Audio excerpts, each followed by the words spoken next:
فاسألوا أهل الذكر إن كنتم لا تعلمون.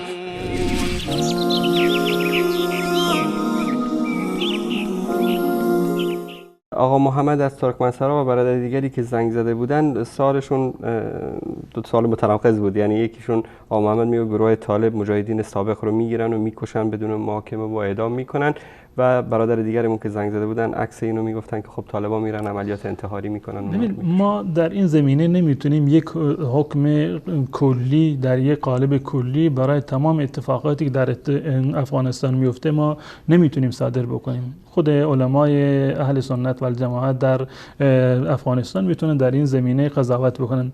اما از نظر شرعی کشتن هیچ مسلمانی بدون سبب جایز نیست. این یک حکم کلی هست که رسول الله صلی الله علیه وسلم فرمودند لا یحل دم امرئ مسلم الا باحدى الثلاث. ریختن خون مسلمان جایز نیست مگر با یکی از 3 مورد. یعنی فقط 3 مورد استثناء شده که کشتن مسلمان اونم از جانب حکومت اسلامی و در واقع قصاص کردنش در واقع جایز هست. یکی سیب زانی که مرتکب زنا شده باشد، و نفس به نفس که مسلمانی مرتکب قتل شده باشد باید قصاص بشود، یا کسی که کافر شده باشد و دین خودش رو تغییر داده باشد که البته در دادگاه شرعی که این روایت صحیح است، در صحیح بخاری و صحیح مسلم اومده.